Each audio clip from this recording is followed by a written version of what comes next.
I'm 62 years old. I live in a room that costs $10 a night. I share a bathroom down the hall with 4 other men whose situations I try not to think about too hard because they look too much like mine. I came to the Philippines with $350,000, my entire life savings from 30 years as a logistics supervisor in Columbus, Ohio.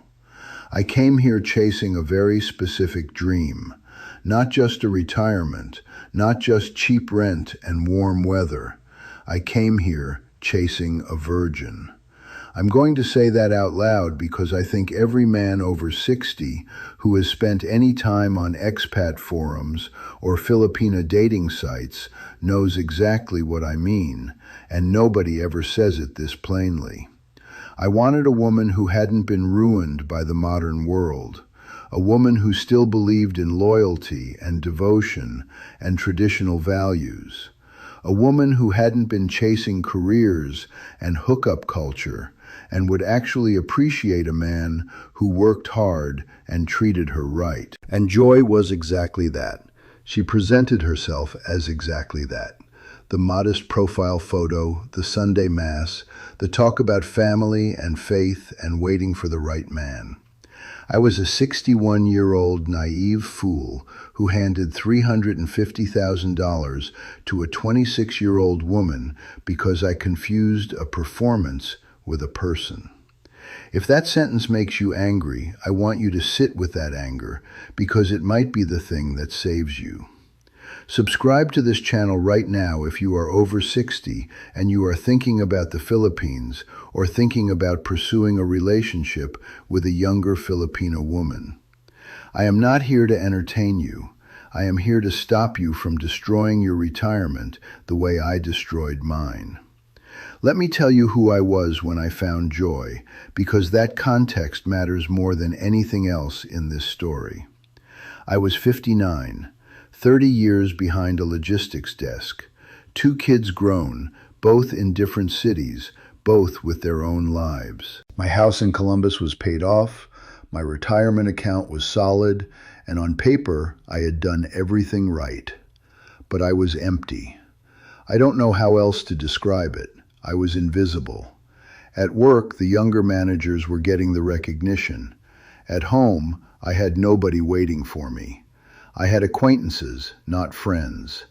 I watched television and ordered takeout and told myself I was fine. I was not fine. I started spending evenings reading about early retirement in Southeast Asia. The Philippines kept coming up. The weather, the low cost of living, the English language, and the women. Specifically, a very particular narrative about Filipino women that I now recognize as both partially true and catastrophically oversimplified. The narrative goes like this. Filipino women, especially women from rural provinces, are traditional. They are not materialistic.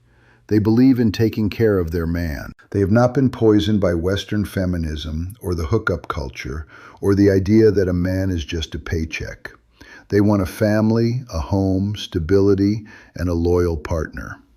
If you treat a Filipino woman right, she will treat you like a king for the rest of your life.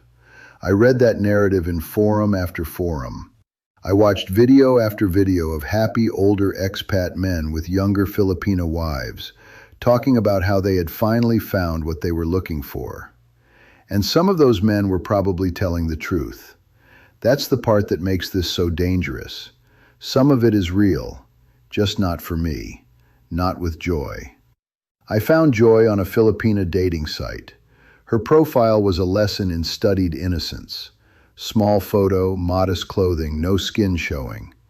Her bio mentioned going to Mass every Sunday, helping her mother cook on weekends, and hoping to find a man with good values and a faithful heart. She described herself as someone who had been disappointed by Filipino men who didn't take commitment seriously. She said she had been saving herself for someone worthy. That phrase, saving herself. I read it and I felt something embarrassing happen in my chest. I was 61 years old and that phrase hit me like a door opening after a long, cold hallway. We started messaging. then video calls. She was soft-spoken and genuinely funny when she relaxed. She asked about my life with a kind of focused attention that I had not received from anyone in years. She seemed to genuinely want to know me, not my bank account, me, or so I believed, completely and without reservation for a very long time. I moved to the Philippines about a year after first messaging Joy. The 9 months of online courtship had been so consistent, so warm, and so carefully built that by the time I landed in Manila, I felt like I was arriving somewhere I already belonged. Joy met me at the airport looking exactly as modest and unassuming as every photo she had ever sent. No performance, no glamour, just a simple dress and a hand-lettered sign, and a smile that I now understand was not happiness to see me, but relief that the investment was finally arriving in person. The first few months were better than anything I had imagined. She cooked, she cleaned, she went to Mass and asked me to come with her. She introduced me to her friends and family with what felt like genuine pride. She held my hand in markets and on the street. She called me her blessing. She told me she had waited her whole life to find someone like me, that nobody before had ever made her feel truly seen and valued and safe. I believed every word because I needed every word to be true. I had spent 30 years being overlooked and underappreciated, and here was this woman who looked at me like I was the answer to something she had been praying about. My ego, which I had kept carefully managed and quietly bruised for decades, suddenly had everything it needed, and I stopped thinking clearly from that point forward. The first emergency came about 2 months in. Her mother needed treatment at a private clinic in Davao. The provincial hospital had a waiting list too long to risk. 40,000 pesos, $720. I sent it. 3 months later, her younger sister, who Joy had told me she was helping put through vocational school, needed urgent school fees or she would lose her enrollment. 75,000 pesos, $1,350, sent. Then a neighbor's house fire spread to the family property, and their storage building was damaged. Joy's parents had lost tools and equipment they needed for their small farm. The replacement cost came to 95,000 pesos. I sent that too. Each time, Joy was appropriately upset, then appropriately grateful. Each time, the relationship surged back to that early warmth that had hooked me in the first place. I now understand that the warmth was the payment for my compliance. I was being managed with affection the same way a trainer manages an animal, and I sat there feeling like a good man while it happened. What I know now about Joy's purity performance specifically is this. The traditional values, the modest clothing, the church attendance, the carefully timed revelations about having saved herself for the right man, all of it was sourced from a very accurate understanding of exactly what a lonely, overlooked 60-something American man is most vulnerable to. Not a young body, not beauty, innocence. The idea that here is something rare and uncorrupted that has been preserved specifically for you. That your age and your steadiness and your life experience are not liabilities. They are exactly what this woman has been praying for. That is the deepest hook in this particular trap, and it is almost impossible to pull free from. Because it doesn't feel like manipulation, it feels like destiny. The house conversation started around month 8. Joy had a vision for the province, a modest, clean home near her family in Mindanao, built to last, with a garden and a covered porch. Her cousin was a contractor. Land was affordable. It would cost about 60,000 American dollars all in. I had read the warnings about foreigners not owning land in the Philippines. I had seen the forum posts. But Joy had a very rehearsed and reasonable answer. Temporary arrangement. Her name on the deed until the paperwork for a longer solution was worked out. Other couples did it this way all the time. Just practical. Not a problem for two people who trusted each other completely. I wired $60,000. The house was built. It was modest and clean and beautiful in a simple way, and I stood on the porch looking at the rice fields and thought about how far I had come from that cold, empty house in Columbus. I was at peace. I was genuinely happy. I was, I now understand, standing in the physical evidence of my own ruin without any awareness of it at all. The shift came gradually and then all at once. Joy started spending time in a neighboring town more frequently, visiting a cousin, helping a friend, checking on her Lola. Her messages got shorter and later. The warmth became rationed. When I raised any concern, there was a brief and convincing return to tenderness that quieted me just long enough for the distance to return. After about 4 months of this cycle, I made the decision that I think was the only smart thing I did in this entire disaster. I told Joy on a video call that my investment back in Ohio had failed, that I was in financial trouble and needed to stop all outgoing transfers indefinitely. I watched her face closely on that screen. She was warm and supportive for about 2 days. Then the messages slowed, then stopped. Then she told me the relationship was causing her too much stress. She needed to focus on herself and her family. She was sorry. She wished me well. She said she would pray for me. The locks on the house in Mindanao were changed before I had processed that the conversation was final. I found out when I arrived unannounced, standing at my own front gate, while her cousin told me calmly and without emotion that Joy was away and I was not welcome on the property. My $60,000 property, in the name of a woman I had trusted completely because she presented herself as someone pure enough to be trusted with everything. I need to be direct with you about the word I used at the beginning of this video, virgin.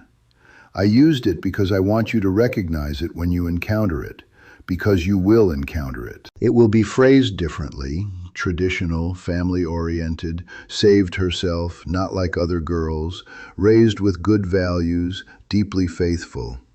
It will be packaged in modesty and Sunday Mass attendance and long conversations about what real love and real commitment mean.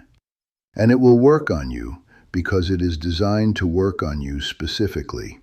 It is designed for the 60-something man who is lonely and overlooked and hungry for significance.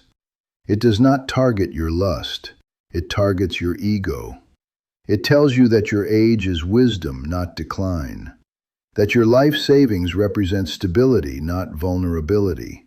That you deserve something real and rare, and it has been waiting for you here in the tropics, while the rest of the world forgot about you. I lost $350,000, most of it in a house I cannot legally reclaim. The rest in a steady stream of emergencies that I now understand were a coordinated financial extraction carried out by Joy and her family network. Not spontaneous crises, a managed schedule.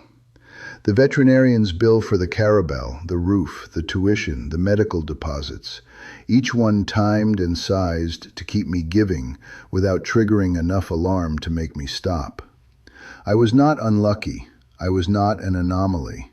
I was a target who walked into the targeting zone voluntarily and handed over his coordinates because a 26-year-old woman understood exactly what a 61-year-old American man from Columbus, Ohio, needed to hear. I want to add one more detail before I get to the ending, because I think it is important for you to understand the full scope of what the traditional values performance actually costs you beyond the money. At some point during the final 4 months, when Joy's distance had become undeniable, I tried to address it by being more present, more attentive. I bought her small gifts, nothing extravagant, just things she had mentioned liking. I planned a weekend trip to Bohol, which she had said she always wanted to visit. I was 62 years old, trying to win back a woman who had already collected her payment and was simply waiting for a clean exit. The trips and the gifts didn't move her because they were not what she wanted. She had never wanted what I thought she wanted. She had wanted the transfer to complete and the house to be secured, and both of those things were done. The warmth I was chasing in those final months did not exist and had never existed. What I was chasing was a reflection of my own desperate need to believe that something real had happened between us. Nothing real had happened. A very skilled performance had happened on her side. An expensive failure of judgment had happened on mine. That distinction is what I carry with me every single day in this $10 room. There is no clean ending to this story. I live in a $10 room. My Social Security check covers the bare minimum. I do not have the resources or the legal standing to recover the house. My son calls occasionally from Ohio, and I tell him I am fine because I am not ready to tell him anything else. I made every mistake, and I paid the full price for every mistake. If there is anything useful to take from everything I have just told you, it is this. The traditional values are not evidence of safety. The modesty is not evidence of character. The church attendance is not evidence of integrity.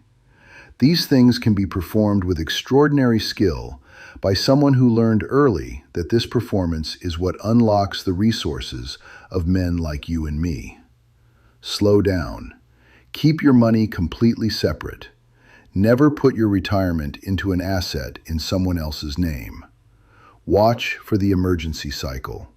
Test the relationship before you trust it with anything that cannot be recovered. And please, subscribe to this channel because I have more to say and none of it gets easier to hear. What I've told you today is the beginning of it. I will be here for the next video. I've got nowhere else to go and nothing left to lose except the ability to warn someone like you before it is too late.